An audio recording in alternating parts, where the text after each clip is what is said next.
Welcome to Everyone Loves Guitar, where we sit down and talk with interesting professional guitar players, uncover their stories, and discover what makes them tick. If you love guitar, music, and the backstory of people's lives, stick around. You're in the right place.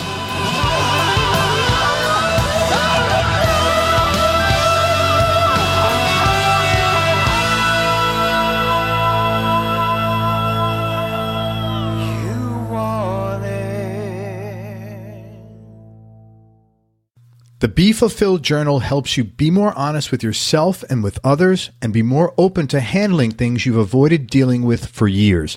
It's a 12-week online and journal program that helps you identify and eliminate things you do that are causing you stress and live in more gratitude and joy. It was actually developed by a long-term friend of mine who got sober in 2008, and he's put together a great deal just for my listeners. You get the 300-page hardcover journal and access to the 12-week video program online, plus free shipping, plus membership in a private Facebook support group with others going through the program, plus a 5-day mini course showing you how to let go of stuff that's draining your energy, plus a 30-day 100% money-back guarantee. To start your journey and get all the bonuses, go to BeFulfilledJournal.com/ELG. That's BeFulfilledJournal.com/ELG. For information about advertising on Everyone Loves Guitar, including information on geographically targeted ads, go to everyonelovesguitar.com/advertise. That's everyonelovesguitar.com/advertise. Hey, everybody, this is Craig Garber. Welcome to Everyone Loves Guitar. We're with another Florida fella today, right across the bay. We're with Tim Charron. He's in Miami, and I'm in Tampa. Tim's an American singer, songwriter, recording artist who splits his time between Nashville and Miami Beach. He's the creator of the country rock with a twist of lime genre, and his song Chasing the Sun was featured in the film of the same title, Chasing the Sun. He's also the founder of AntiBullyTour.com. He's opened for Willie Nelson, Charlie Daniels, Clint Black, Chris Young, Sarah Evans, Big and Rich, Dustin Lynch, Brett Michaels of Poison, Rodney Atkins, Scotty McCreery, Darryl Worley, Randy Travis, Justin Moore, 1,000 Horses, Allison Krauss, Tyler Farr, Eli Young Band, Grand Funk Railroad, Joan Party, and more. And he just got back from a massive trip to Australia, and he's still on a different time zone. So thanks for your time, Tim. I appreciate you coming on the show. Thanks for having me. Yeah, it's nice to be back in the U.S. but it's tough to get used to all the jet lag and time changing. Was that your first time in Australia? No, I had been there years ago for a quick trip for work when I was a personal trainer. One of my clients had flown me out there, and I just trained him while he was working. And we're in Sydney. We went to the Blue Mountains, and then we went to New Zealand. And so this time I got to see a lot more of the country, which was cool. Yeah, man, I saw your photos, like little koalas and kangaroos and shit. That was pretty cool. Oh, my God. We had, I don't know if you saw the photos of there's a beach in southern Australia that has wild kangaroos just hanging out on the beach like all day, and you can go up to them and pet them. And I mean, it's amazing. You could pet them? Yeah. Wow. Which usually it's, there were kangaroos all over the place, but they're usually way away from people, and they hide under the trees, especially during the day. Like you'll see them way off in the distance, and if you go near them, they'll just scoot away. But these, they're just, and literally right on this big lawn overlooking the beach. It's just beautiful. I took my beach chair and just sat kind of next to them just to be around them for like 2 hours and just watch them. Wow. Are they looking for food, or like do people feed them? I'm assuming that's why they're so docile. I think of course they're probably not supposed to, but I think some people do. So, but they're always there. And then, just like flocks of wild parrots, and people bring bird seed and stuff, and they'll just envelop you. They just go all over your arms, on your head. I mean, just absolutely beautiful. It was great. That's why their kangaroos are big, aren't they? Or some of them are anyway, right? Yes, and they can be very dangerous. Yeah, that's what I thought. So you have to be really careful. And the red kangaroos, I guess, are the big, like they look like they're on steroids, and and there's videos of them like grabbing people's dogs and stuff. But we didn't see those. We saw the much cuter ones. That's very cool. And I thought I saw a photo of your girlfriend with a koala, maybe. Yeah, we went to these reserves. Her brother lives in Canberra in Australia. Oh, wow. So we went to stay with them. That's great. For part of the trip. And he's a Marine. He's like G.I. Joe, like on his days off, like he has this awesome, like big Range Rover or whatever it is, like all outfitted. So he's out camping. He knows all the spots, to go view. So we went to this reserve, saw wild koalas. We saw wallabies in the wild. We saw a platypus. Oh, platypus? I've seen them, on TV, but they're really cool. Yeah. They're big too, aren't they? Well, we saw that they're pretty big, but we saw like a baby one, and they're extremely hard to see in the wild. Wow. So he took us to this reserve where he thought they might be, and we saw like a baby one and got him on video.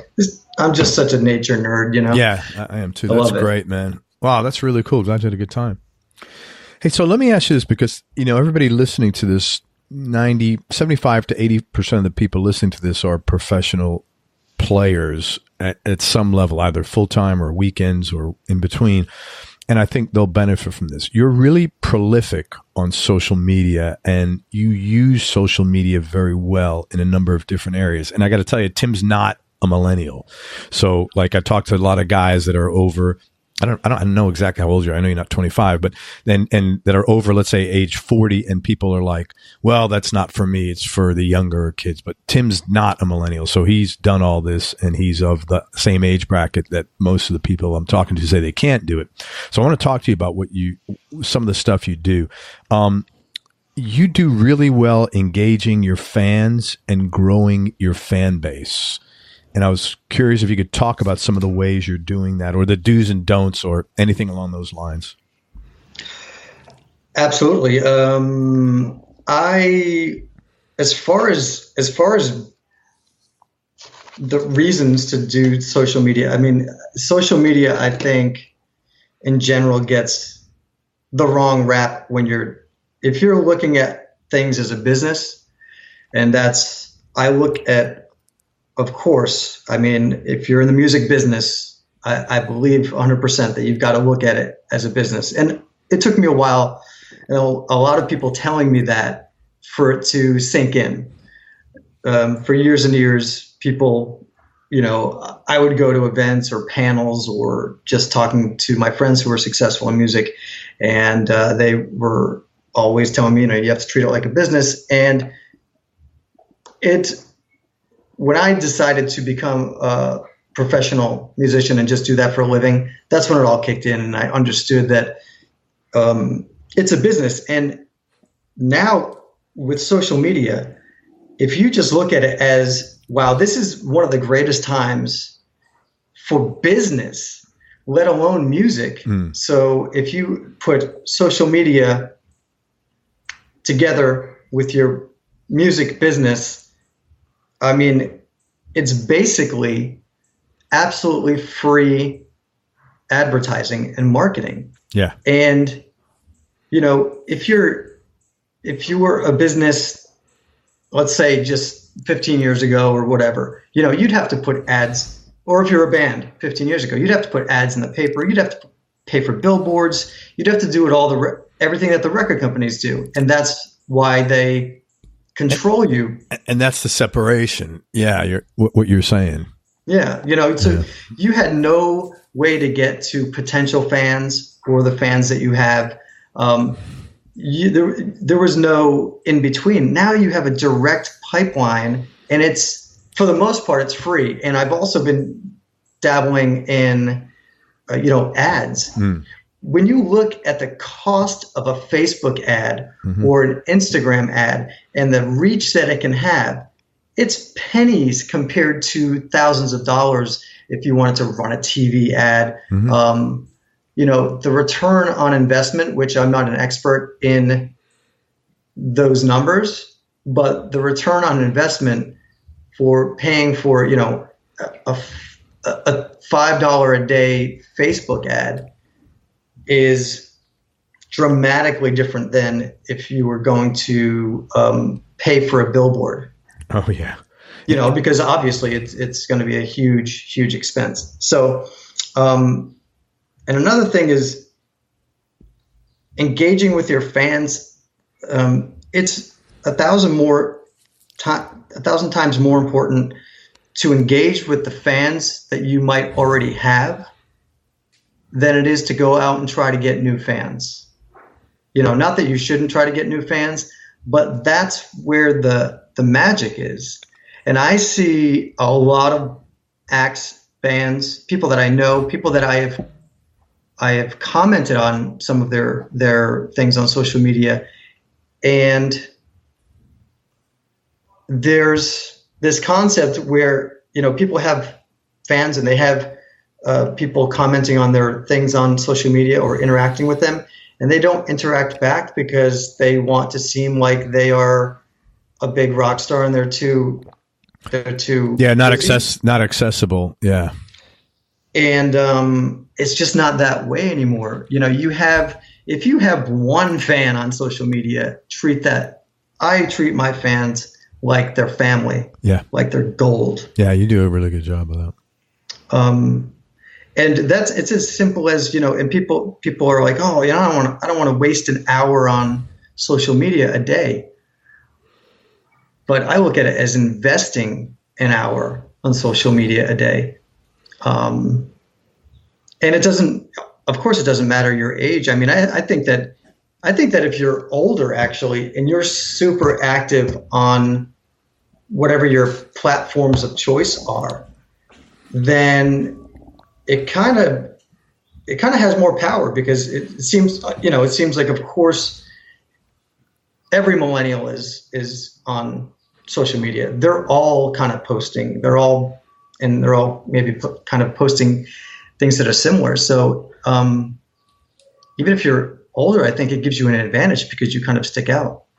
Well, not only that, if you're older, you've got fans that are older, and these fans have been used to 30, 40 years of, man, I could never speak to this human being. And now all of a sudden you say, hey, thank you. I'm glad you enjoyed that. Or just a normal comment that you'd say if someone said, and it's like, oh my God, magic. So I agree with you 100%. Yeah. Because you get people starving for your music after all these years. And, yeah, sure. Can a guy like David Gilmour get on there and do that? No, but he doesn't need to. Right. Exactly. This is like, that's the one in, a million of that has cracked the level that, is just nuts. But I agree with you, man. And you do a great job. I think it's super exciting for everybody because, obviously things have changed, man. So like, I just think that it's super important whether you're a bass player, a drummer, a triangle player, whatever. And this goes way beyond music. Whatever you're doing, we're all in this new world where you need to be a personal brand. You have to be your brand. I mean, it's kind of like the inevitability of the music business having changed and the record labels having less and less money, basically, and they're kind of dwindling away, and record deals are changing and all of that. On the flip side, you've got the power coming to all of us. So even, if you're just, I don't mean just a guitar player. If you're a guitar player that, wants to be, get more work, very simply, you want to get more work, you want to go and tour or just play more on the weekends, whatever your situation is, build your own brand, like get on Facebook, get on Instagram, post some cool stuff, because there's going to be, there's billions of people on social media. There's going to be hundreds of people that if you just consistently post that are going to be interested in what you do, because let's face it, musicians are interesting still to people that are not musicians. Well, they're interesting to their fans. Yeah. I mean, that's why they're fans. You know, they're very interested in what you're doing. One thing I just want to point out that you said, two things that I think are really important, is your whole attitude about this is great. Your attitude is, man, what a great opportunity to do something, as opposed to, man, this sucks that other people aren't doing it for me. I guess I'll have to do it myself. And, you know, I know you studied personal development and self-development and growth. That's everything. That's the baseline for, okay, are you going to succeed or not? But the other thing you said is consistency. Yes. That is the most important thing with anything, I think, whether you're trying to get in shape, trying to learn an instrument, or trying to reach fans on social media. The consistency of you know, doing a small 5-minute thing every day or every other day, but doing it and sticking to that, which you do, is really great. That's a great point that you brought up, and thank you. You know, so I have this little quick story that illustrates all of these. To me, it illustrates all of these, what I consider like high leverage type things that you should implement into your day, into your routine, into your business. So this is the way I taught myself how to play guitar and sing. And obviously this has built my whole career. Years ago, I decided I want to be able to play, you know, start with one song and be able to play it at a party or something. And so I just put my guitar stand next to my futon. And this was when I was a personal trainer. So I would wake up, 5 o'clock in the morning, and I just committed myself to every day to play one song when I woke up and before I got ready to go to work. So I would be all dazed and trying to wake up and groggy. I would make myself never miss a day, play one song, which would take, 2.5, 3 minutes. Mm-hmm. And that's what I did. And that's how I started my whole career. So having said that, like you said, take 5 minutes. Yeah. 5 minutes just to post one or two things, figure out which say 2 platforms that you like the most. I like Facebook and Instagram. They're super easy. And take those. Well, and they're uniform because you post to Instagram, it gets right to your Facebook. So it's not. Yes, exactly. Exactly. It's you cover 2 with one stone. Yeah. Yeah. So, there are these high leverage things. I'm always talking about doing what I do, the power of the leverage of booking gigs, and then, of course, performing. And I started the same thing. I got back from Australia, and I was like, I need to get back on the wagon and book tours. And my thing is, I need to make at least 3 calls a day. And, once you get into it, that's the whole concept. You gain momentum. Absolutely. And whether your 3 minutes or your 3 calls turn into 10 calls, or they just stop at 3 minutes or 3 calls. Sure. There's tremendous power in consistency, and there's tremendous power in momentum. 100%. And that's what you're trying to build. And if you break it down to, and I learned this through years of studying self-development, like you were saying.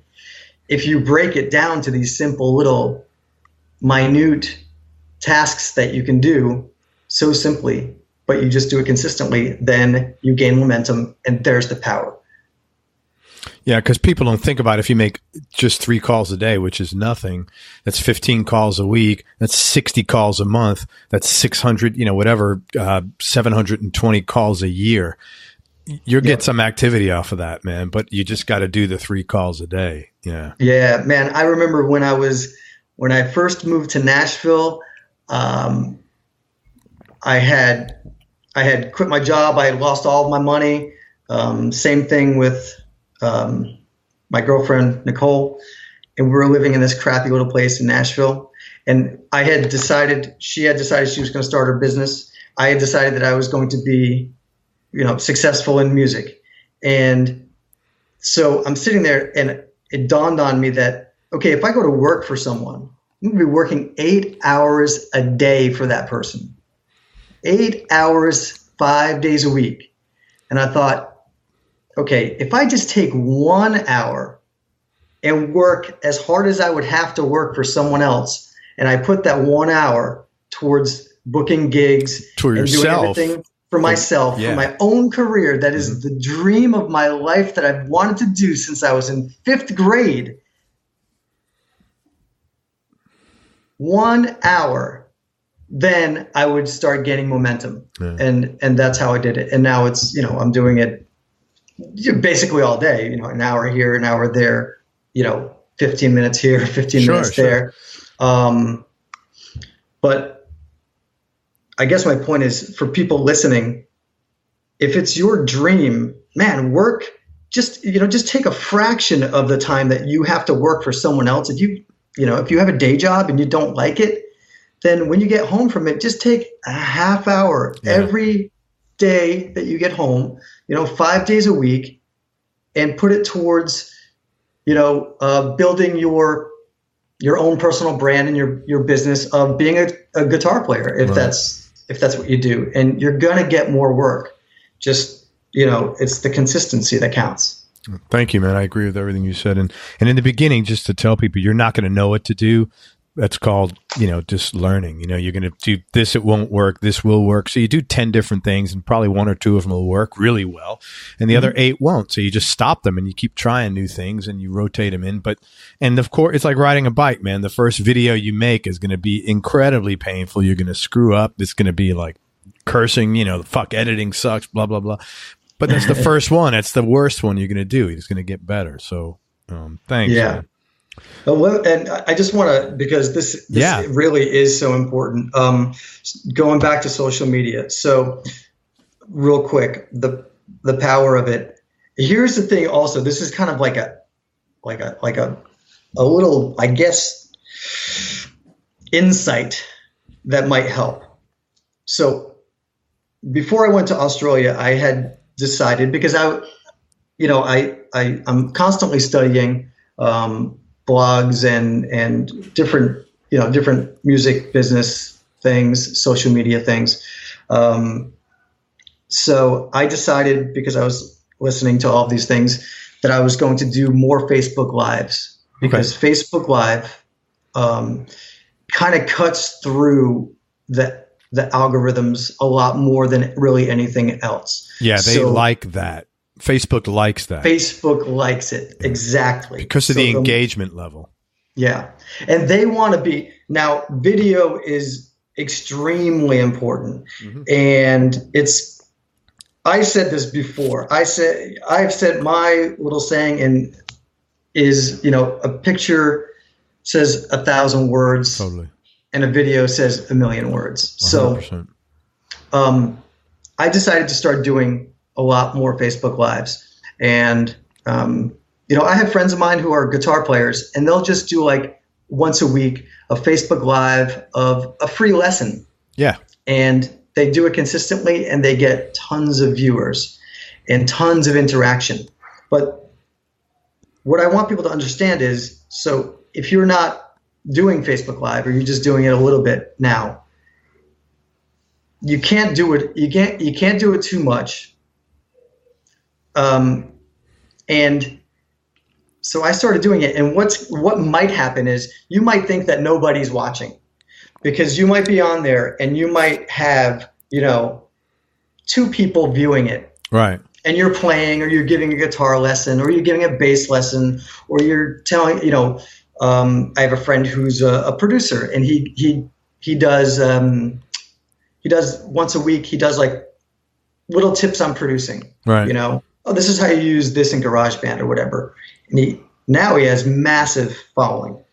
So what might happen is that you might have 2 people viewing, but if you do it every other day, or even once a week, people see the playback, Right. and people watch it, or they see it in their feed, and they might not actually watch it, but they'll see it, and you're on the top of their mind. This is marketing 101. 100% top of consciousness. Yep.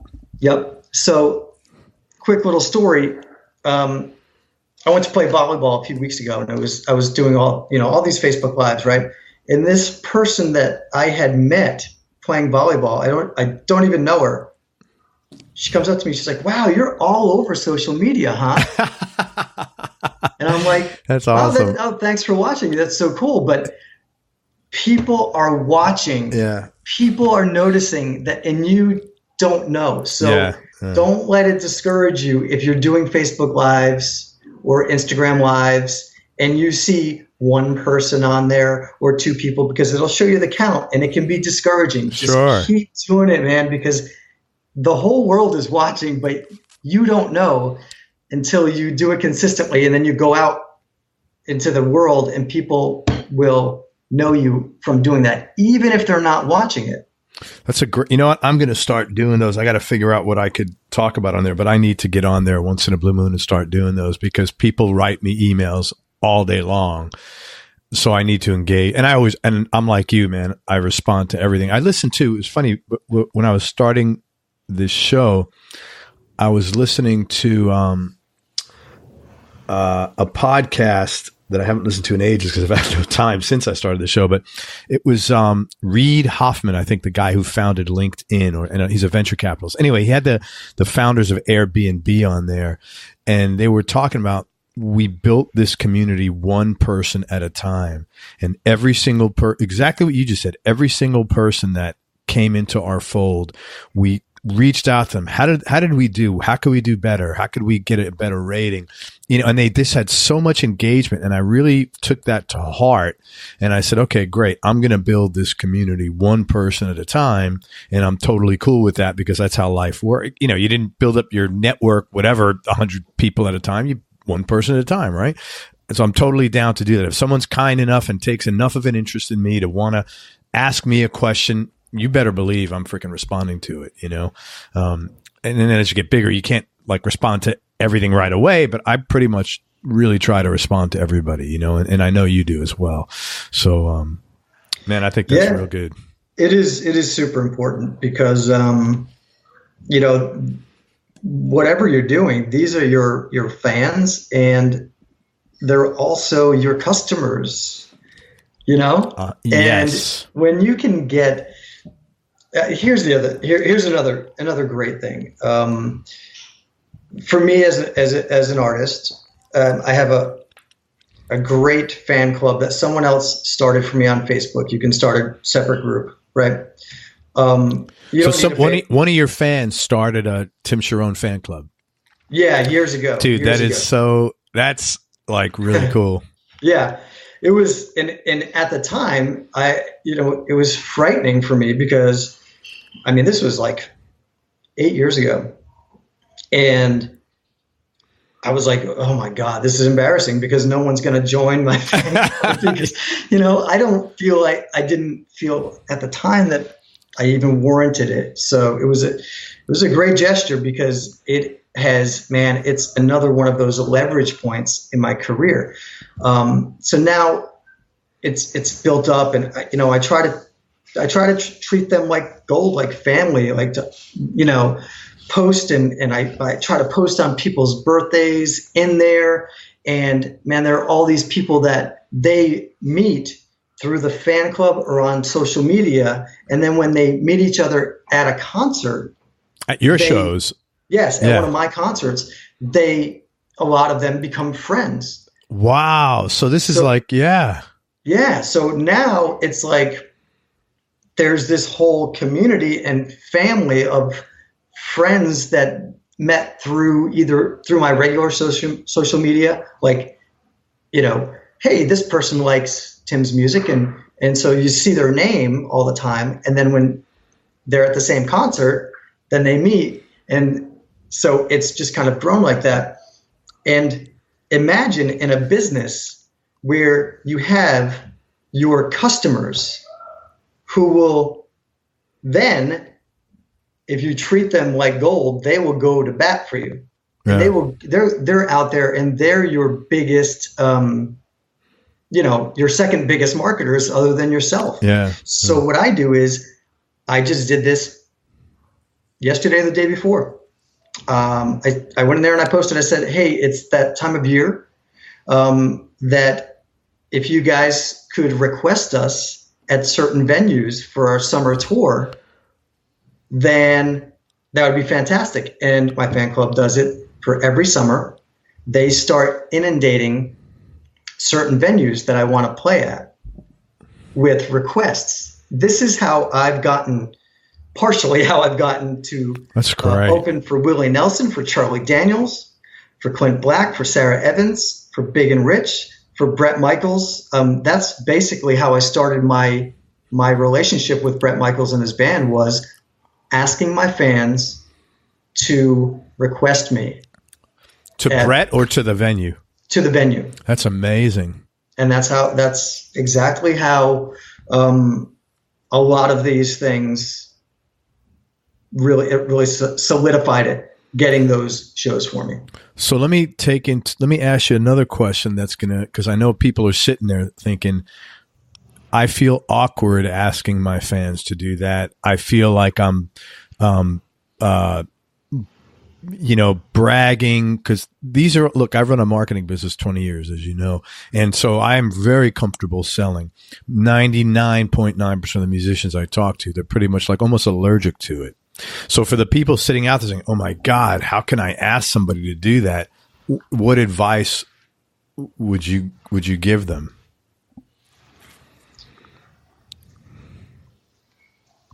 I would say either do it or just give up. Yeah. I mean, that's brutally honest, but I read a book by, there's this guy that you should definitely check out, Stephen Chandler. There's this book, Wealth Warrior, and it's basically a self-improvement book, and he wrote this story where he was trying to be a life coach, and he was not going out and selling himself. And his wife was like, hey, what's going on? We're not making any money. What are we going to do? Blah, blah, blah. And he decided on one particular day, he said, either I'm going to learn how to make myself, teach myself, and learn how to market myself and sell myself in any way I possibly can, or I have to give up. And I read that and I decided the same thing. Right. And this was about 6 years ago. That's one answer. Sure. I mean, no, I get it. If you're in business, you've got to figure out a way to move your business forward. Otherwise, the excuses of, oh, I can't do this or I can't do that. There's something that you can do. There are things that you can do. And if your excuse is, I'm too shy, then, was that part of your question? Well, yeah, that's what I don't feel comfortable. It's not even shy. I think a lot of the people I speak to, they just feel, I don't want to market myself. And I agree with you, because if you don't listen, they're going to go to somebody's concert. Right. Might as well be yours. Right. And here's another, that's a great point. Here's another point. They're going to hire a guitar player. Might as well be you. Right. And because so I want to get a really, at least my really concise answer to that question, because it's such a great question, because it's so prevalent. Yeah. I don't want to market myself. You're in business. If you say, I don't want to market myself, you're not going to be in business. It's that simple. So you've got to figure out a way to get over yourself. I mean, I don't want to market myself. Well, then you don't want to be successful in business. And if that's the case, now if you're doing this on the side and you're doing it for fun, then that's totally cool. Yeah, but you're still not going to have any gigs unless you market yourself. Right. You're doing it for fun. It ain't going to be fun, because I've been there. I've had fun and I've not had fun. And I'm a lot more happy when I'm busy and getting some money and doing what I enjoy than not. So, yeah. And there's a direct correlation. I'm going to try to put this so people understand it, but there's a direct correlation. And there's a great quote. I'm messing up the quote, but I'm paraphrasing. But the greatest rewards are on the other side of calling the people that you're most afraid to call. Yeah, that's 100%. So the things that you're afraid of doing. So say, if someone says that they don't want to market themselves, it probably comes from. I'll speak for myself. Back in the day when I didn't want to market myself, or I was afraid of having a fan club because I thought it was going to be too grandiose, like, oh, look at me, come join my fan club. It was because I was insecure. Sure. I didn't think that I was worth having a fan club. So, and that's when it comes to booking gigs. Now, I've got a great example that just happened to me I think I was in Australia. We played this huge show 2 years ago. It took me 6 or 7 years to get this show. We opened for Scotty McCreery, who was on American Idol. It was in Connecticut. It was like 7,000 people. It was a great show. It was a great show for my career. I gained so many fans. One of my biggest fans in my fan club now, that's how she discovered us. I went through 6 years of calling these people thinking that they hated me, because what will happen is in business and especially in trying to book really worthwhile shows, this is another leverage thing that, these shows are huge leverage for someone as an artist to get in front of. We played 2 sets. It was about, 7,000 people. And on a huge stage, talk about, and we got paid great. So, but it took me 6 years, and 6 years of getting rejected, and 6 years of calling maybe every 4 or 6 months and them not getting back, and then emailing and them not getting back, or them just straight up saying, no, we don't want you for this year. So 2 years ago, going back to social media, the super cool guy that ended up booking us calls me out of nowhere, and he's like, hey man, I've been seeing what you're doing with your career, and obviously the only way he's been seeing it is through social media or going right to my website. So it's got to be social media. And he offers us this great show. So we it's a lesson in perseverance and consistency. And it goes back to what you said before. You never know who's watching. Yes. Everybody, the whole world is watching. You just don't know it. And you might not know it for a long time. Just so remember that. So if you're doing something on social media and you think that people aren't watching and paying attention and it's not adding to your brand, it is. Just keep doing it. Just keep doing it. Just keep doing it. And you'll gain momentum. So I want to just finish up this story real quick. So we did this great show, and that was 2 years ago. It was on Labor Day. So a year went by, and a lot of festivals skip a year where they'll have the same acts. So I was like, okay, I'm not going to approach them. So I decided to approach them this year for this summer. So I emailed a bunch of times, and the guy's email kept bouncing back.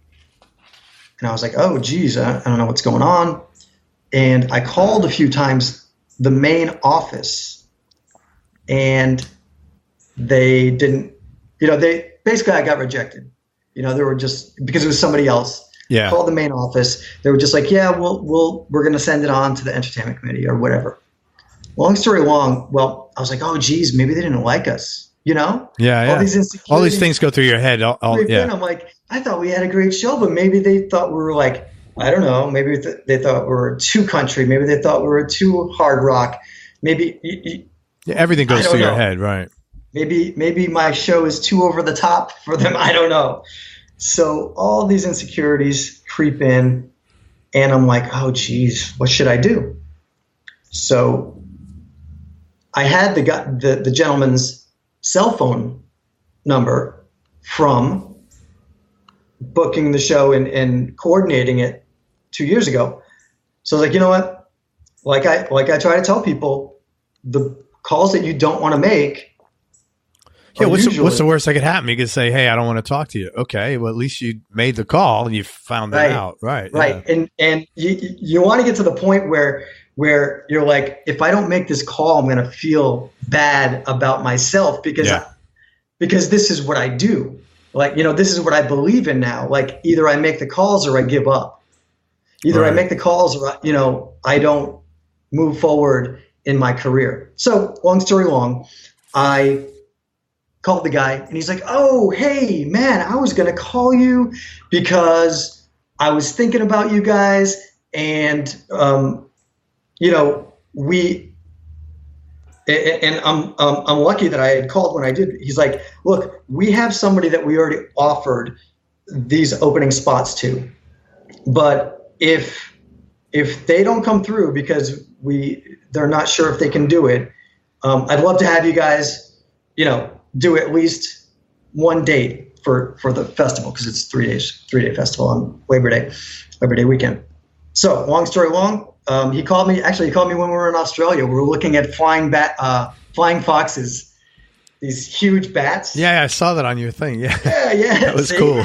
Yeah, and there's a good example.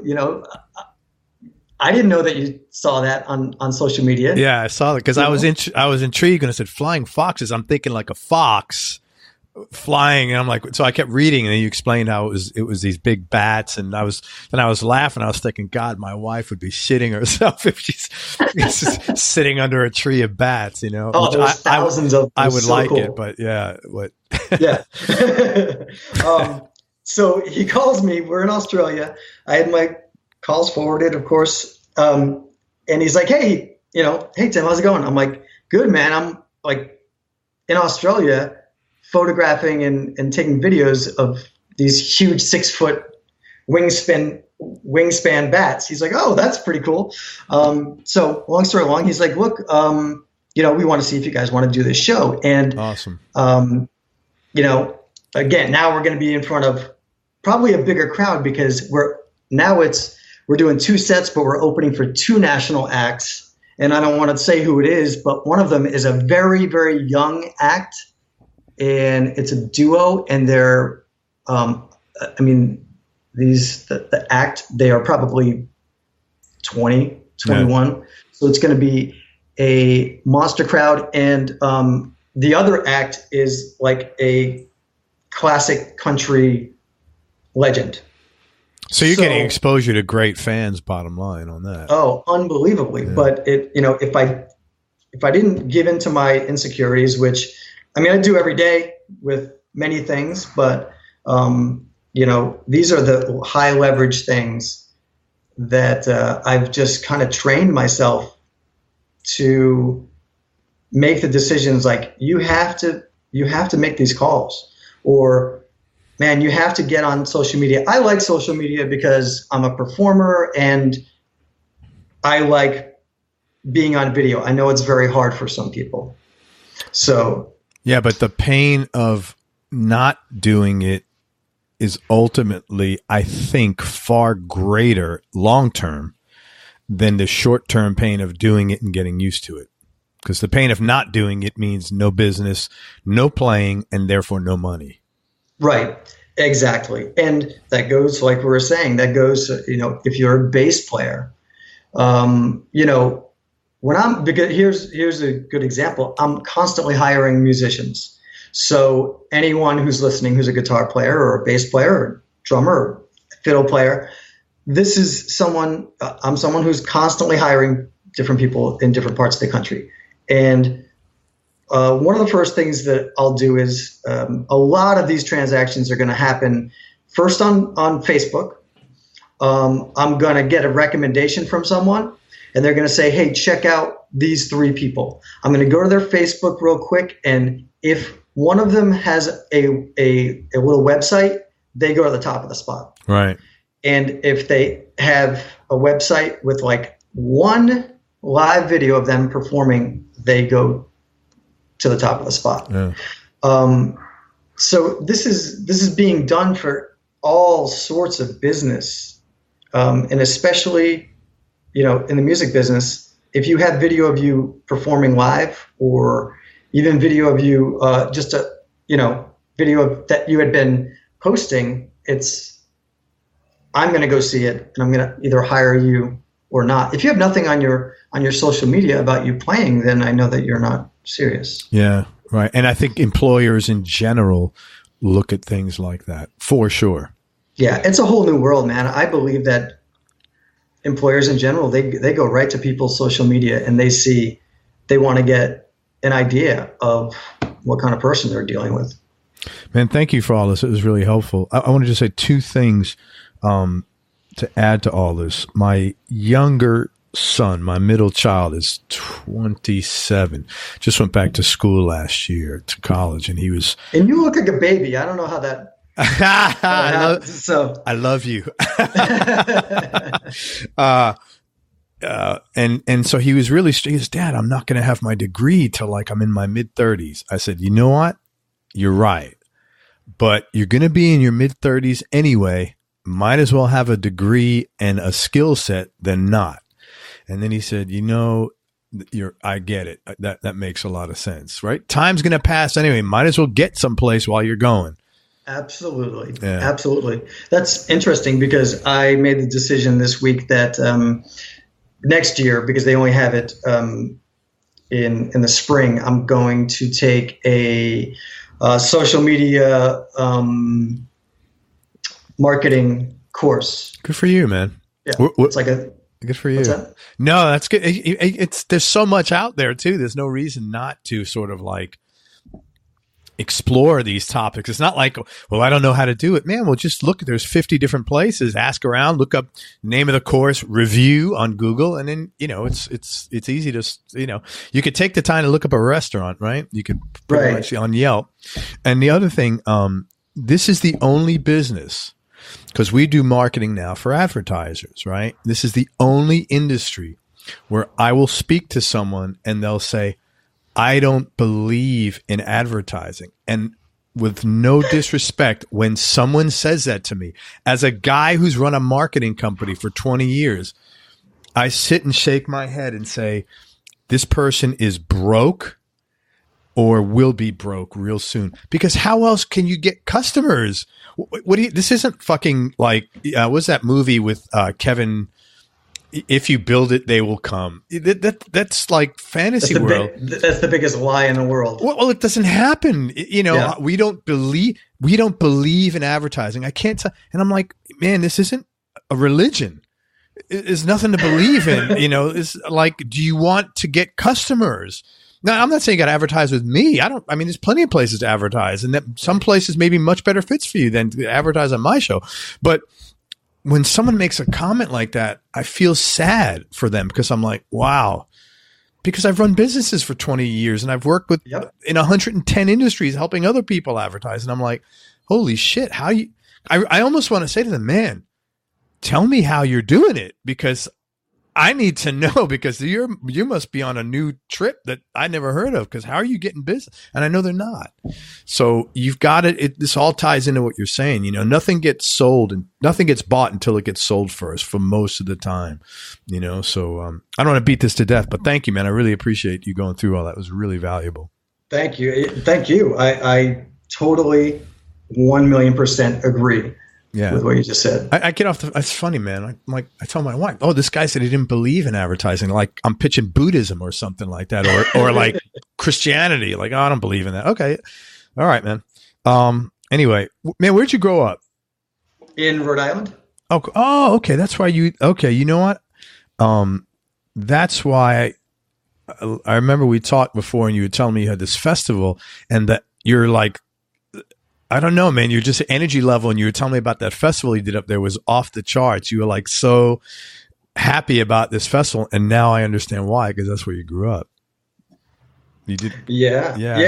That's where my main fan base is. My main fan bases are, New England, because I grew up there, and so I kept building that fan base every year. I've been going up every summer to tour, and South Florida because I lived down here for years, and then we started. We moved to Nashville, and I started touring with my guitar on bar stools, from Nashville, because it's tough to make money in Nashville as a musician. Yeah. So I would go to New England, during the summer months, and then I would go down to, go back to Nashville, then go to the Florida Keys usually to play. That's perfect for you, man, for your genre. Yeah. Talk about that. You're the creator of country rock with a twist of lime genre, which I think is like the greatest, marketing thing you've done, to be honest with you, because you've created, no, really, man, you've made this a genre now. Right. So what talk about, what do you mean by that? And just maybe talk about that a little bit. Well, it's something that I came up with to describe my music. And to me, it's just perfect because I play country, but I grew up with rock music. So, I fuse those two together, just much like Jason Aldean and Kenny Chesney. And, most of the new country is very rock based. And the twist of lime is, my lifestyle and I love, like we talked about earlier, I'm a nature boy. I love the outdoors. I love beaches. I love islands. I'm just happiest when I'm on a beach. And years ago, I just of course living that way, and then doing the tours where basically we would live in Nashville, live in New England for a few months, live in in Key West for a few months, and playing. It just started to, of course, seep into my music. So a lot of the songs that I write are about, my experiences and love for tropical stuff. So that's where the twist of lime comes in. That's great. And I was lucky enough to come up with the idea for the tagline, and it just very tightly wraps up what my music is. It's country, it's rock, and it's tropical. I give you a lot of credit for having the balls to do that, because I think that, and I mean having the balls in a good way, because a lot of people would have been afraid to.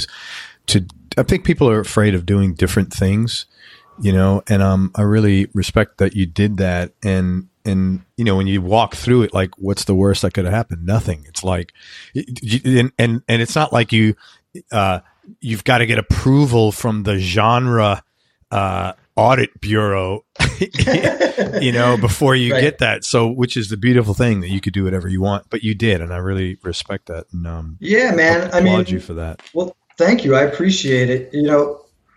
Again, a lot of this stuff comes from ideas that I get, or philosophies, I guess, that I get from reading a lot and studying a lot of, things that, how to better yourself, self-improvement, stuff like that. And the original founder of CD Baby, his name is Derek Sivers. Derek Sivers, yeah. I know him. I don't know him, but I know who he is. I should actually get him on the show. He's a pretty interesting guy. You definitely should. Yeah, you definitely should. I reach out to him. I kind of know him because I interviewed him for a blog that I did via email like 6 years ago. Well, he's really accessible, because he always like puts out posts. I've got a new article. Let me know what you think. I mean, he's a very mellow dude, and he's living like New Zealand somewhere. Yeah, right. He's been all over in the last few years. Yep. So he and the stuff that he writes, he has a few books out, are fantastic. Yeah.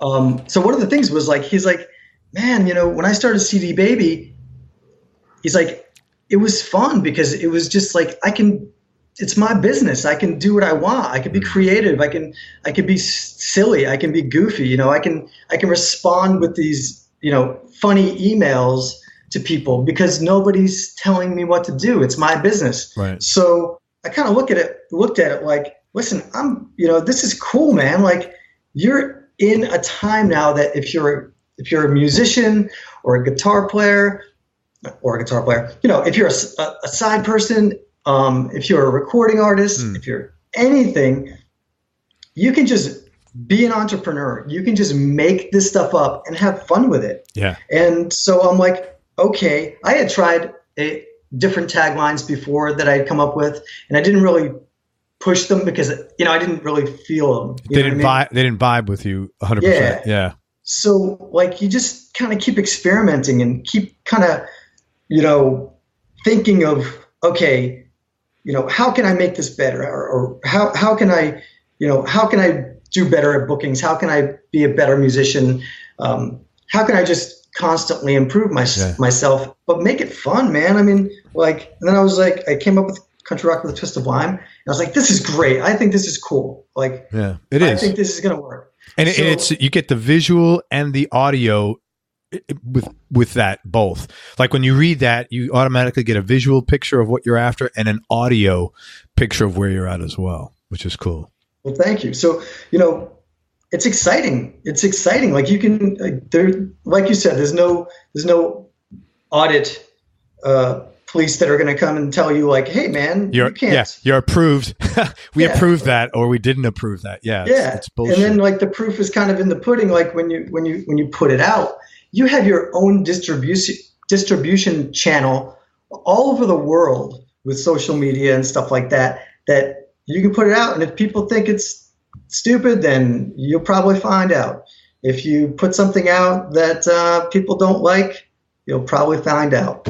And then when you hit stuff that people resonate with, you're going to find out. And now everybody knows that, people constantly are like, oh, you're the Country Rock with a Twist of Lime dude. Yeah.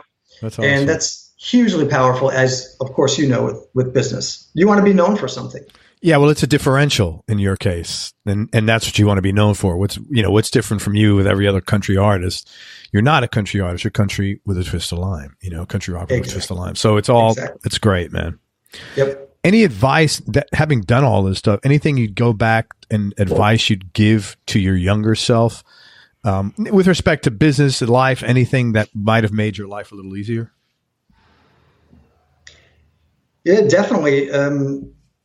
Focus earlier in your life. I would have focused on my passion much earlier. I would have focused more. I would have taken it more seriously. I would have taken it more as a business earlier if I could go back. Yeah, that's the biggest, when that is the biggest, not concern, but if I could, when I talk to people, I've talked to like 500 people now in the last 20 months. And that's the number one thing. If I could tell people, please treat this as a business, just because it's your passion. That's how you're making money. And it is a business, whether you treat it like that or not. But if you treat it like that, you'll go much further with it. Right. And I think that, maybe when I was younger, and I think a lot of people, especially musicians, think, ew, business, that sounds so dry and so boring and tedious. But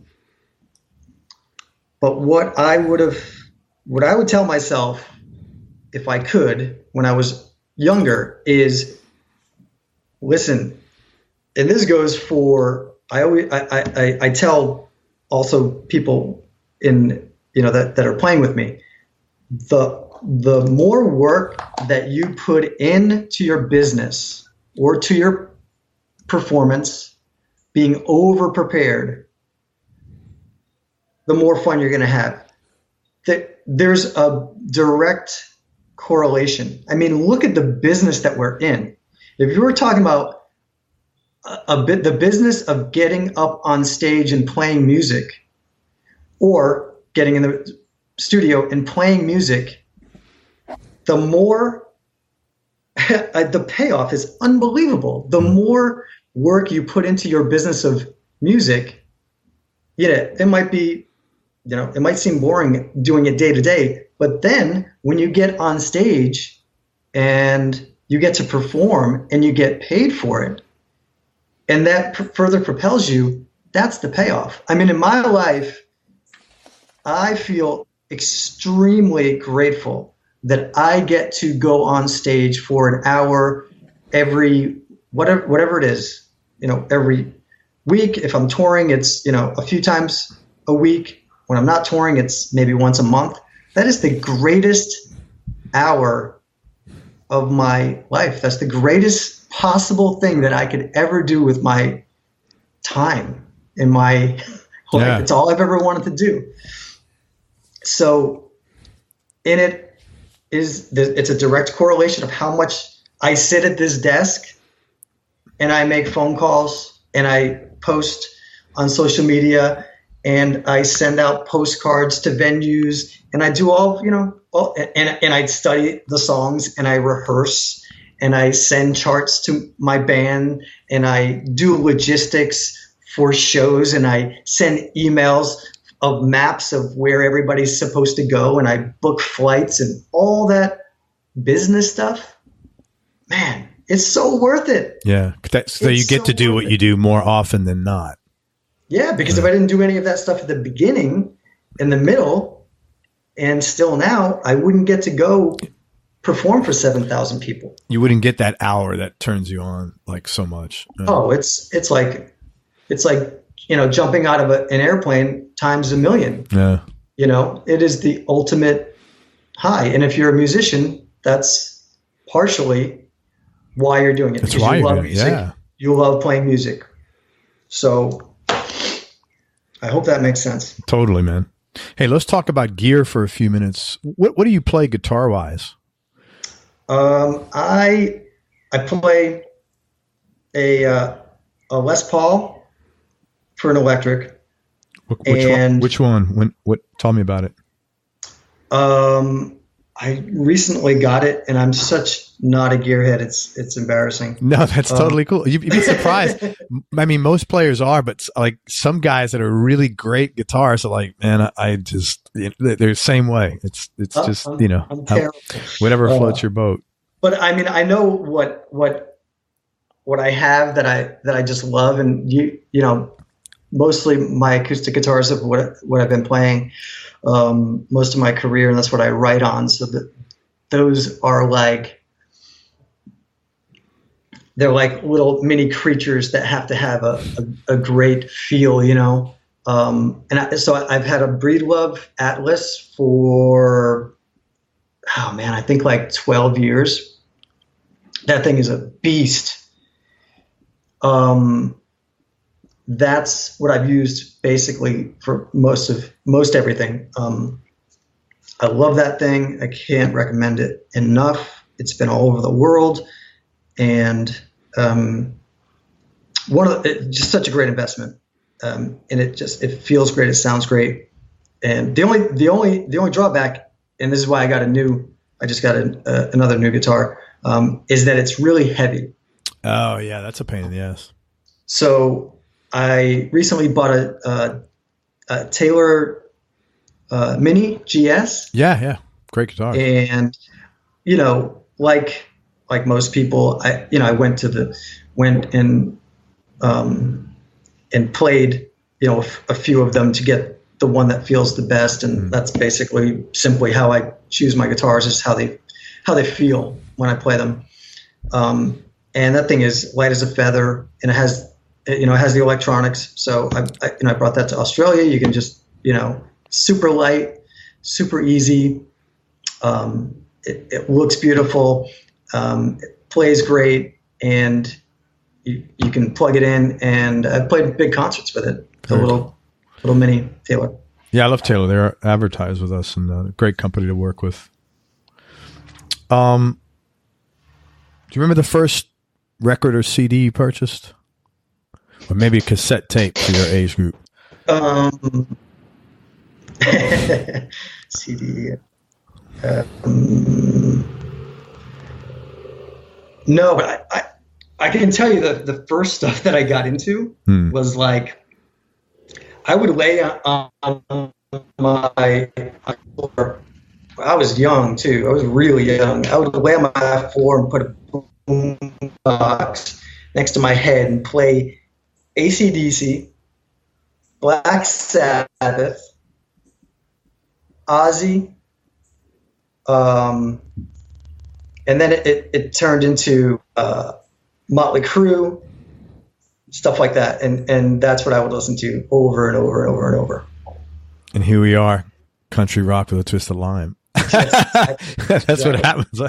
What would be your desert island discs, man? No particular order, just for right now. Obviously I could ask you that later. It'll change. Well, that's another very quirky thing about me is I have a hard time listening to music that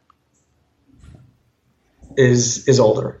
Like on my iPod that I listen to constantly when I'm working out, I have to have new music. Really? Okay. Yeah. That is very unusual. It's weird. It's weird. New music to me. So I could get something from like the 70s. Okay. And if I haven't listened to it 1,000 times, sure, then it's new to me. I get that. So I'll tell you what, right now, so right this second, I would pick artists, and Kenny Chesney, definitely.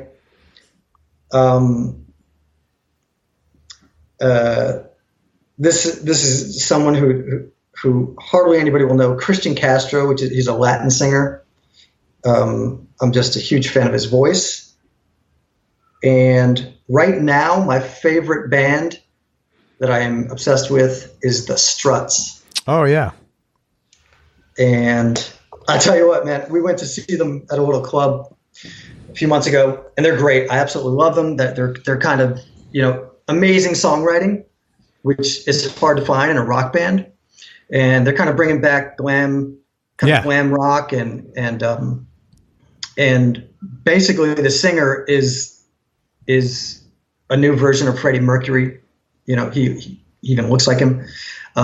So super cool band, super great band. They just recently played the Florida AIDS Walk in Fort Lauderdale, and I contacted them. I called them and I was like, look,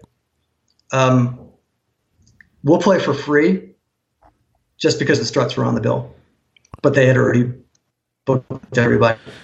Man, it's so good that you're saying this, because people, you got to do stuff like that once in a blue moon, because you get in front of all those people. So what? You play for free. It's a 30-minute drive for you. It's not like you got to, get on a plane somewhere. And I don't know if you would have done this solo acoustic, or even if you had to spend money to bring a couple of your guys up there for the investment. No. Definitely, man. I would, guys, and spend some money, just to go do it. Yeah. Correct. I started, and I got all my momentum from playing for free and doing stuff for free, and that's another whole aspect of business. Yeah. That it's just been a philosophy, and I've really nailed it. What I did was, you have this sliding scale, and throughout your business career, you have a sliding scale, and the scale changes. Mm-hmm.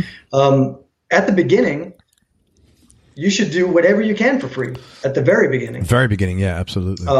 So when you get kind of a little bit, more traction and more momentum and stuff, then what I would do is, if there was an opportunity to go and perform for free for a national act, I would jump all over it. Absolutely, yeah. And I paid money to travel. And then I started doing it with the full band, where a lot of times especially, when you're trying to build this as an artist, if you open for a national act, you're not getting paid much. Right. So I would say there's been half of the national acts that I lost money on. I'd go play, I'd get paid a little bit. I'd pay my guys. If I had to pay my guys more than what was being paid to me, it didn't matter. It's sure. not their name that, they're not, it's not up to them. Like, I still need to pay them what they deserve. Sure. So I would just take it out of my pocket. I'd try to make it up by selling merch. And I would do the same thing solo acoustic. People would call me and say, hey, this doesn't pay, but do you want to sing the national anthem for that's how I started with Charlie Daniels. Yeah, but you said something earlier which makes this happen. You said, I don't look at it as an expense. I look at it as an investment. So you're investing X to get Y. But the only way that happens is then you look at this as an investment, but then you hit that social media thing and say, hey, we're playing here. Come out and see us. And then afterward, I know you're going to be showing videos, and I know you're really good about proactively doing things. You don't just let things lay. This way you can make it an investment. It's an investment because you make it an investment. Right. You have to use it. I consider it ammo. Yeah, it's an asset. After you do that, it's an asset. It's a marketing asset that you could now use. And before, it's a marketing asset you could use to get people to come. And just to people to say, oh, wow, Tim's opening up for it. Tim's singing the national anthem here. Shit, you got to be pretty big cheese to do that. Which you do. And definitely. It's definitely all about how you use it. Exactly. You said something that resonates. You can't just let it lay. Yeah. You've got to use it. Otherwise, you're not. It's a system. It really is a system that I came up with as I was going through the past 10 years, through the ranks, where I'm like, and it's a system. It was a vision that I created at the beginning, when I was just playing on bar stools. Yeah. When I was playing at bars and restaurants, solo acoustic. I had this vision. This is what I'm going to do. I want to play bigger shows. How can I do that? I want to play festivals. I want to get paid more. I want to get in front of thousands of people. I want to open for national acts. How can I do that?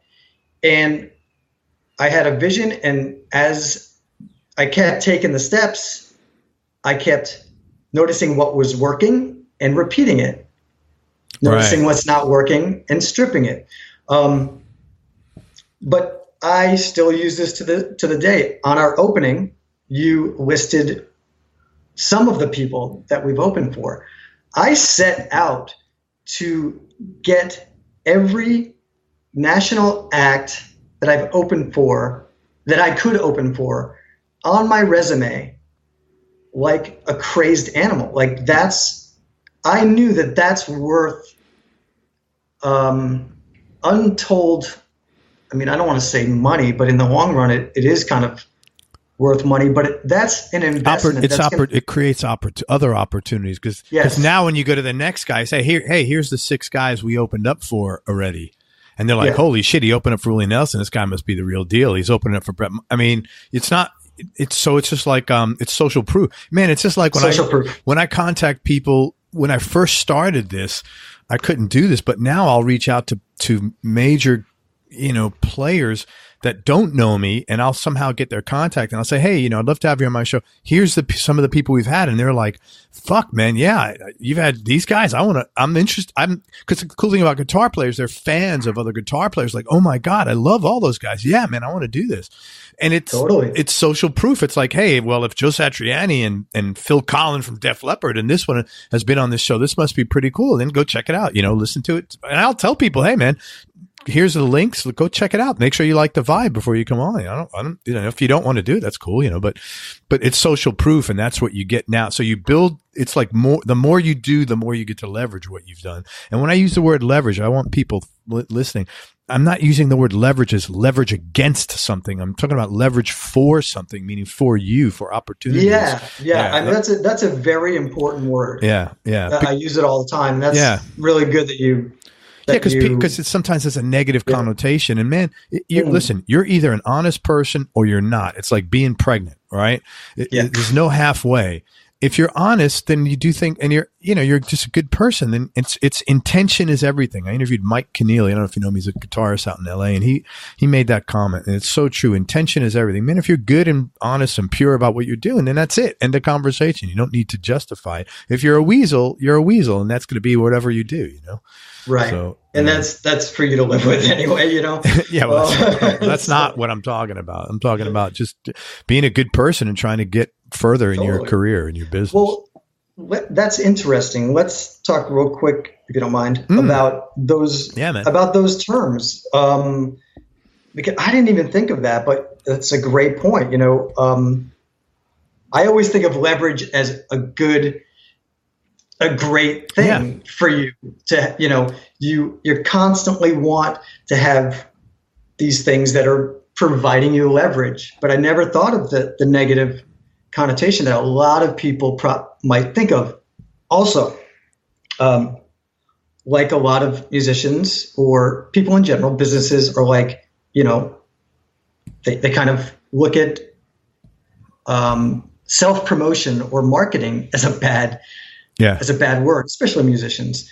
And I think those things should be a great word that you're striving for. Yeah. You want to, self-promotion or marketing, or to me, it's fun. It's grown to be fun. And so you have these terms that have these two different connotations, like leverage or social proof, which might have another name, like name dropping. Right. Some people might consider, right. Yeah, but there's ways of doing all this stuff, right. and like people say, well, I don't like beating on my chest. I'm like, I don't either, but I don't approach things like that. I approach things like this. My wife became a realtor 5 years ago. She was a stay-at-home mom and always handled the back end of my business, the customer service, bookkeeping, everything. Well, my daughter's 19 now, so 5 years ago, she said, man, I need to go back into the workforce. She's really sharp, really great work ethic. And she goes, I'd like to become a realtor. I'm like, great. I think you'll do great because you're super responsible. Most realtors will never return a call, and you're not like that. And, I think you'll enjoy this.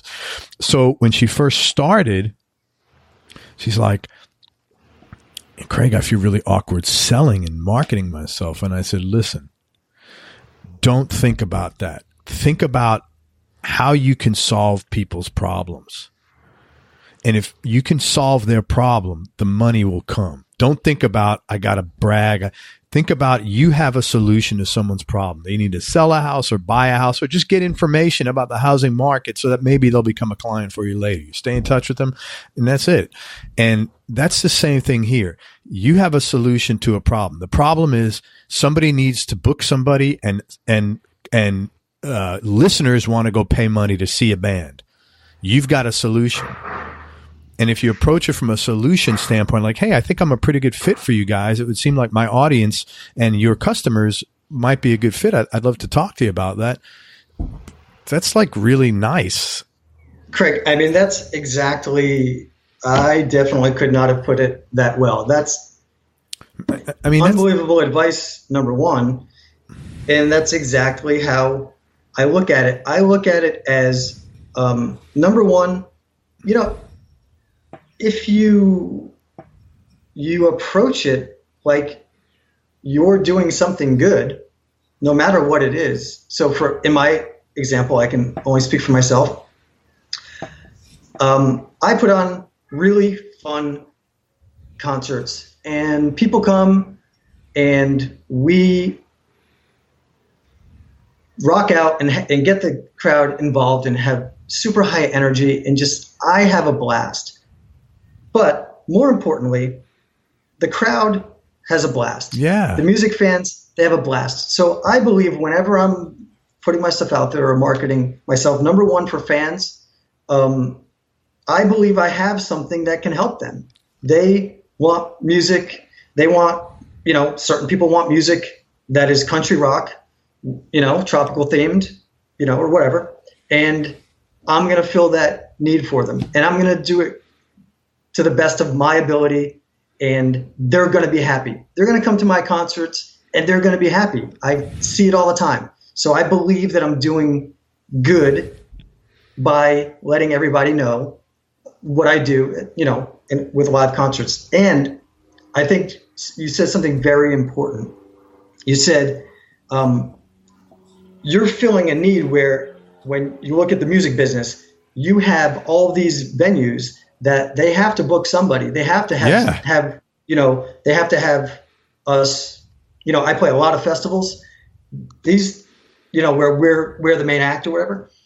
There's festivals, thousands all over the country. They have to book people. They have to book people that are gonna, number one, that they've heard of. So you have to reach out to them, but they have to book people, and they also have to book people that people are going to enjoy, of course. They have to book people that are going to be professional. They have to book people that they can trust, that are not going to, flake out on them and not show up, or get drunk on stage, or just do all sorts of things that is going to get that person fired. So I am always thinking about that the customer being the venue that is booking me. Yeah. And that's when it comes to booking gigs, this is kind of separate from fans and the actual performance on stage, but the business side of it. And when I'm at the venue, before, during, and after the show, the person that has booked me and that is paying me is really the most important person. Oh, hell yeah. Because without them, you're not getting in front of the fans again, or even that time. So I'm a huge, huge, huge proponent of being as professional as you can be before, during, and after the show. Absolutely. Man, you know what you just said? And even you can put that if you're pitching yourself. I would anyway, if I would say, hey, and I guarantee you we're not going to show up late. We're going to show up on time. We're going to, we're not going to be drunk. And it's probably 5 or 6 other things that I don't know about that are really important to guys running these clubs. And I'd put that in writing and say, if we don't do any of these things, you don't have to pay me. Because that gives people a hell of a lot of comfort, and people might think, well, they're going to take advantage of that. If they're going to take advantage of you, they're going to take advantage of you, whether you give them that guarantee or not. Like I said, you're either honest or not. If they're assholes, they're going to fuck you somehow, you're not giving them permission to do that. You're just giving them an opportunity to say, hey man, I'm putting my money where my mouth is. So all those things that you just mentioned are big. I remember my son, my older boy, he's 29. He's almost he'll be 29 in a few months. Anyway, it's funny, man. You realize you're old when you know your sons can kick your ass. Anyway, I don't know, man. He's strong. You look like you can throw down. So I can, but he can kick my ass. He's really strong. But when he got his first job, he went to get a job at Publix, and he was real young. And I wrote him a letter, but I put my sales mojo in it, and he just wrote a letter to the manager. And he said one of the things he said is that, I know how to work hard. My dad has been self-employed from my whole life, and I've seen him work hard. So I grew up in work. And he goes, and on top of that, he goes, do this. He said, test me out for 2 weeks. If you're unhappy with my performance, don't pay me. And then he gets a phone call, like literally brilliant. Literally the day afterwards, and they were like, "Wow, I was so impressed with this letter. Come on down." And he got a job I think it's 14 or 15. He couldn't work full time. He's going to school. They gave him like 5-6 hours a week, whatever they could in the beginning. But it was like, you got to do something to let them know, man. Hey, I'm a good person. I'm willing to put my money where my mouth is. It's just a lot of shit like that you can do, and and I'll tell you one thing that exactly that was at the beginning of my career when I went and did the the free performances for the bigger shows or for some of the headliners. that's how you prove, number one, you go in there, you don't charge, but most importantly, it's before you play, of course, on stage, what you're doing, if people like it or not, and then afterwards. And that's how if you go volunteer to do stuff and you're doing it, and you're just super professional and cool to hang with. Yeah. And don't do any of those things that we talked about, don't get drunk, don't show up late, that's how I got all the other, a lot of the other paid gigs, with the full band, for national acts, because those same people are booking the openers or whatever on the main stage. And so that's how you can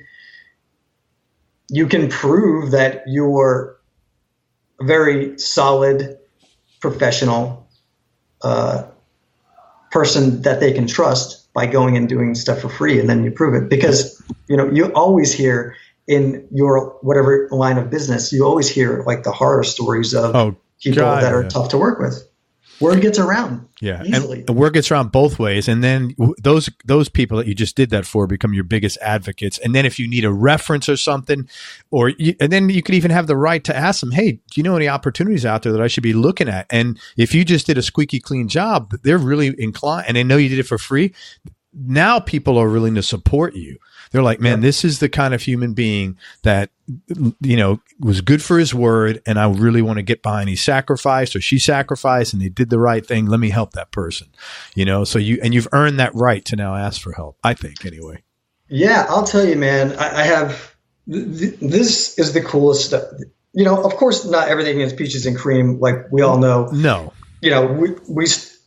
We stumble every day. There's, if I have a list of 20 things I have to do, I'm stumbling on 8 of them or maybe 19 of them, from day to day. But I just want to tell a real quick story about, this festival. So we've been playing this festival for, I think, 6 years.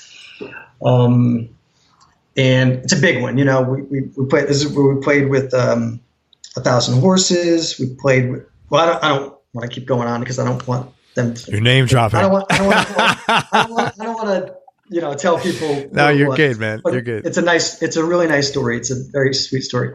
There's another festival up in Rhode Island as well that the same thing happened. But this one in particular, we've played there for all these years in a row, and they, of course, keep having us back. So a few years ago, I go back to get paid after the show. And the person who is super sweet, and these people become your friends. And, if you have good intentions, and you're doing a good job, they become your friends, or, almost like family, and then you see them every year, and it's great. So this person pays me double of what we had been getting for the first few years. And I'm like, this is too much. Wow. She's like, no, you guys deserve it. Holy smokes. Unbelievable. Incredible, right? So this past year. Wow. We go back to play. And now, so they kept doing that for I think it was 2 years. We go back to play.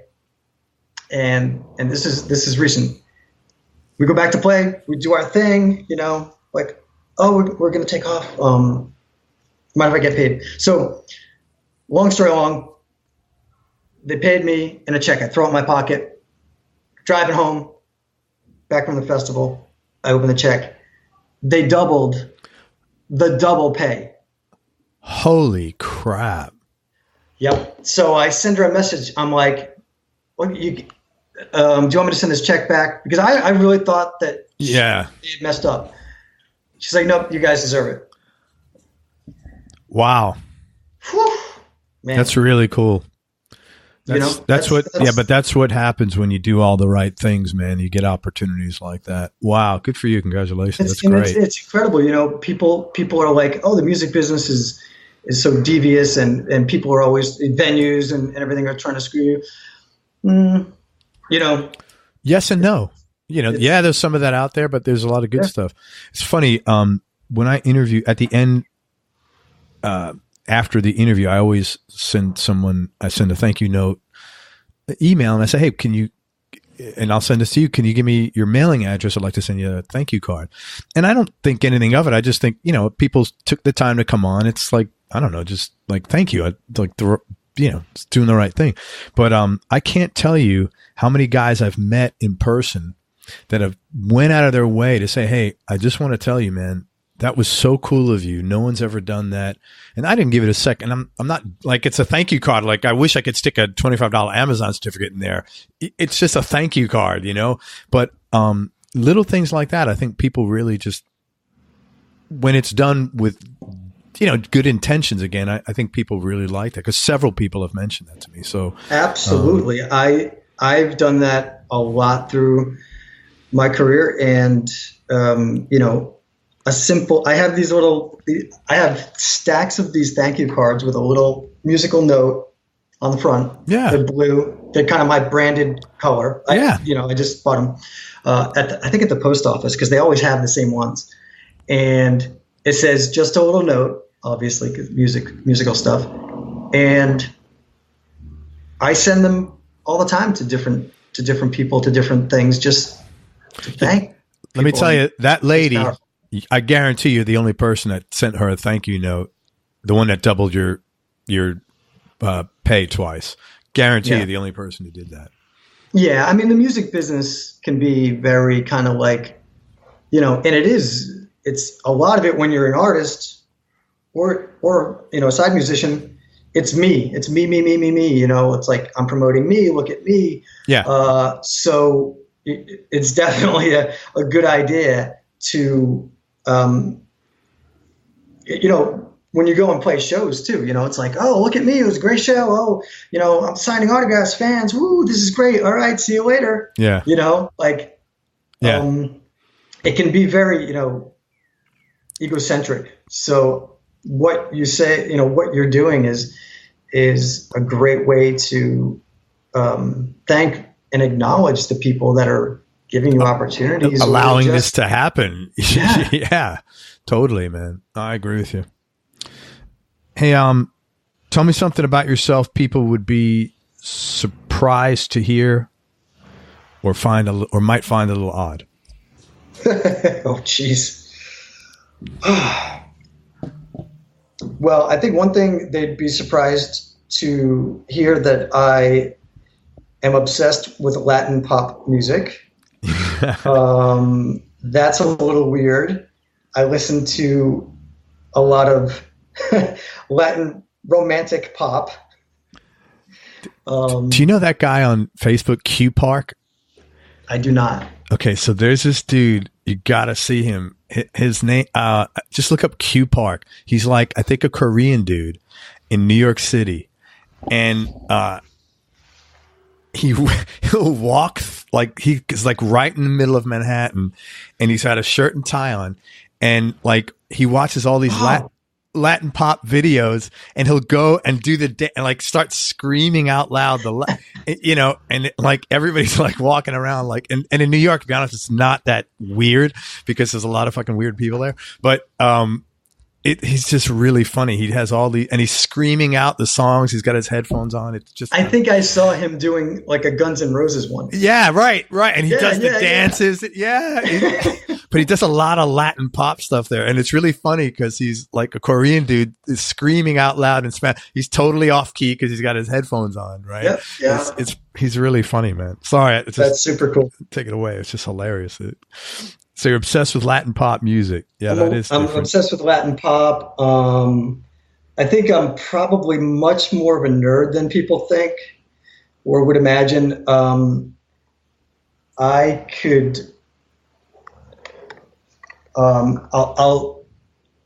your listeners can't see, but next to my bed, there's a stack of books. There you go, man. And inside of that white cabinet, there are stacks of books. So I'm I'm a book nerd. I'm obsessed with great books, with great writing. I don't know what else I can divulge about myself that people really know. You know what? Most musicians I speak to are pretty mellow. They're not like the 80s sort of rockers, man. Everybody's pretty mellow. They do their own thing. I talked to this guy last week. He's a really successful psychedelic / stoner rock band. I'm like, hey man, so what do you do? What are your hobbies? He goes, we go mushroom hunting. Hey, have you heard Joe Rogan's podcast with what's the singer from Metallica? James Hetfield? James Hetfield? Yeah, no, I haven't. Oh, it's great because he talks about what a boring beekeeper he is. I've had beekeepers, yeah. He's obsessed with bees. Elsner's a beekeeper. Yeah, I know. He introduced us. Yeah. Yes. He's a beekeeper, man. That's what I'm saying. And saying. it's super interesting when you listen to this and James Hetfield talking about bees, all this stuff that you'd never know otherwise, but you realize he's like, man, I don't know where he moved to. I think he moved to Colorado or something, but he's like, when I'm off the road, he's like, I'm the most mellow, laid back. I just want to be like out in nature. And I'm basically the same way, you know? Well, I think you guys have a difficult job in the sense that you're performing on all the time. And I could understand when you come home, the need to decompress and like have some alone time. And, plus you need to collect your thoughts. You're thinking about new music and stuff like that. That makes a lot of sense to me, man. Yeah. You can't be entertaining 24/7. You need some private time to think, man, So I totally I can't imagine trying to, or what the party bands go through. Yeah, it's not pretty. I can't imagine that lifestyle because it's just not me. 3 more questions, and I really appreciate you. This has been great, man. I hope everybody listens to this from a business standpoint. This is really good. Favorite place you've traveled, man? I know you've been all over the world. Ooh, favorite. Well, I'm going to avoid the pinpointing it because how can you say favorite? But although I'll just give you the one. We spent a month I've been to Costa Rica 4 or 5 times, and there's a little town in Costa Rica called Montezuma, and it's very remote. It's at the end of the peninsula. It's at the end of the road, and it's this little tiny 2-street town that ends literally on a little beach. And then the mountains go straight up from the town, so the town can't really get any bigger. And each way you go, it's just like we went for a 7-hour round trip hike on the beach in the morning to go to a waterfall that falls right into the ocean. 7-hour hike, dude, that's ambitious. Yeah, we did a few of those, and in the morning. So we did like 3.5-hour hike one way and 3.5-hour back, and it was blazing hot. But we saw one person on these virgin beaches. It was one dude on a horse. That's it. That's wild. And it's just magical. There's these huge waterfalls. It's a totally different world. We went there to get away and decompress, and it's one of those places that's just Montezuma, yeah, very underpopulated. Very cool, man. Toughest decision you've ever had to make, or most difficult thing you've had to do? Most difficult thing I've had to do, or that I did, was move to Nashville after I lost all of my money. Yeah. And I was broke, and moved there and claw back and get my life back and try to build my music business. Good for you. Congratulations, man. It worked. And last question, Tim, biggest change in your personality over the last, say, 5 to 10 years, and how much of that change has been intentional and how much is just a natural part of aging? think the biggest change has been I've always had a bad temper, and it comes from my family. My dad has about the worst temper that you can have. Although now that he's older, he's totally mellowed out. So I think that the temper has been tempered a bit by getting a little bit older, but also very intentional. And it's a good question because it has ties to business. I had this little philosophy that I've tried to develop where,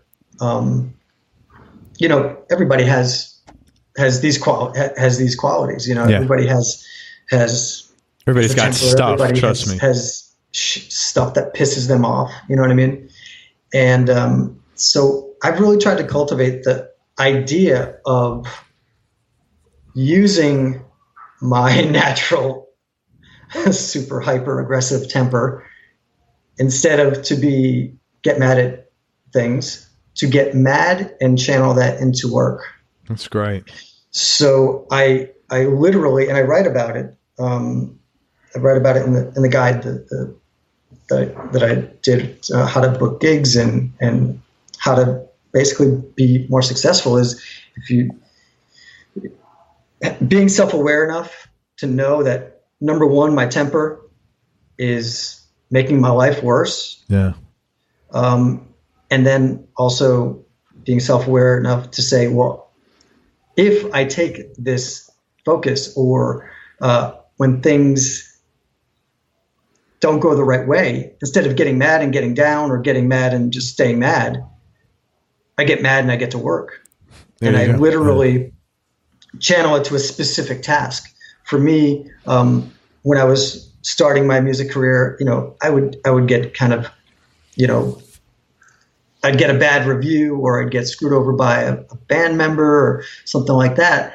And I would get furious. And then I would think to myself, I'm going to take this and I'm going to make it so that it makes me sit down tomorrow and make 20 phone calls. And I'm going to do this every day because I'm so mad at this person. I'm not going to get back. I'm not going to get back at this person. I'm going to get back at them by being more successful. So, I think that's the biggest change, and it's helped. And I mean, I still have the temper, but I think it's a lot better, and it's good for you, man. Righteous indignation has motivated a lot of people. So good for you. Do you mind explaining that word to me? Righteous indignation. It's like when you feel you got screwed and you're pissed off about it, and then you're indignant about what happened, and you're like, fuck this, I'm gonna show this, whoever screwed you over. You know what I'm saying? Whoa, so that is exactly what I'm talking about. Yeah. Righteous indignation. Yeah.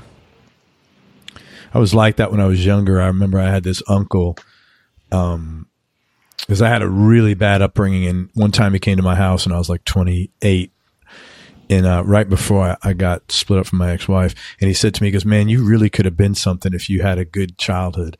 And I was so pissed. I was like, you motherfucker, I'm 28. You're writing my whole life off. You knew it. What did you do to help?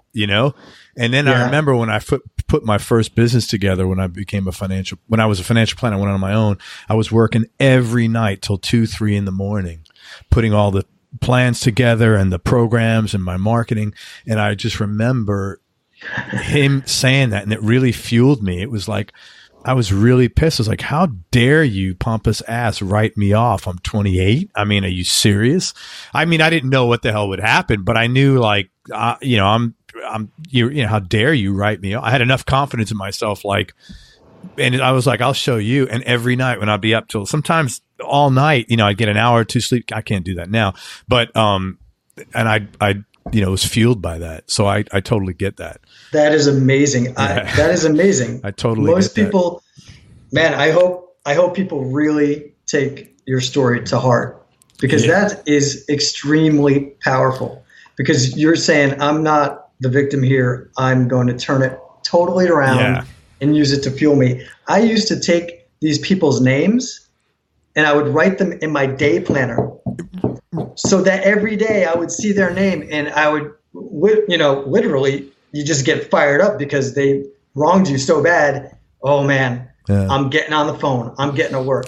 So well, I love it. Yeah, I was just story. Like, I'm never, I hate that feeling of being a victim. So I always try to look at bad things happen to everybody. That's life, you know? And I also think some of it is your fault, you know, not everything, you know, obviously it wasn't my fault. I had a bad childhood, but some things are your fault when they happen. So I always try to figure that out too, because then I could own some of it. And then I'm like, okay, yeah, it's me. You know, some of this is on me. So let me not be so angry. Let me just learn. But I remember that specifically night after night I was there and I was like, you fucker. So anyway, listen, man, let me tell people where to find. First of all, thank you very much, man. You really kept this very real. I really appreciate it, man. Anytime you want to promote something, come on the show, let me know. I'm happy to support your music. Let me tell people where they could find you. And I want to just you give a heads up to people about the course you're putting together. Tim Charron. It's Tim, Tim Charron, Charron. And you could find him on Instagram. I would, man, if nothing else, get on his Instagram and Facebook to find out what he's doing. It's Tim Charron Band, and his website, which is really cool, is at timcharron.com. Talk about the course you're putting together. I will. I just wanted to say one thing real quick. If people are interested in, you know, doing more on social media, that's a great idea. Is go to my social media or someone else that is doing well on social media and get ideas. And copy the ones that might work for you. That's what I do. But I'm putting together a whole course about all of this stuff, about how to make it as an independent musician. And I put together a quick guide of the strategies that I've used, that I've developed through the years. And that's at howtobookgigs.com. Awesome. Totally free, quick read, but it's got some really great tips, tricks, and like I said, strategies that have taken me a decade to refine, but they're powerful. Awesome. All right. So check out Tim. Again, it's Tim Charron, Charron.com, and Tim Charron Band on Instagram and Facebook. And go to howtobookgigs.com to check out Tim's special report. Dude, I can't thank you enough for your time. And this was great. Really, really interesting conversation. Thank you for talking. And anything else? I miss anything? I think that's it, man. I really appreciate it. Thanks, Craig, for having me on. You're welcome. Everybody, thank you so much for listening. If you enjoyed this, please share it on your social media channels. We appreciate your support. Thanks so much to Tim Charron for spending time with us. I definitely appreciate it, and support Tim's music, and come out to see him in his show. He's extremely engaging. Check out his, I'm assuming you have all your tour stuff on timcharron.com. timcharron.com. Awesome. Make sure you go to everyonelovesguitar.com, sign up to get on our newsletter list so you and I can connect. And most important, remember that happiness is a choice, so choose wisely. Be nice, go play your guitar, and have fun. Till next time, peace and love, everybody. I'm out. We hope you enjoyed this show. If you did, subscribe to the Everyone Loves Guitar podcast, and you can do this online at everyonelovesguitar.com or on iTunes. And if you like the show, please leave us a 5-star positive review. The more 5-star reviews we get, the higher our show ranks, and higher rankings mean we get to continue speaking with cool, interesting guests on our show. We'll see you on the next episode, and until then, keep playing your guitar and have fun making music.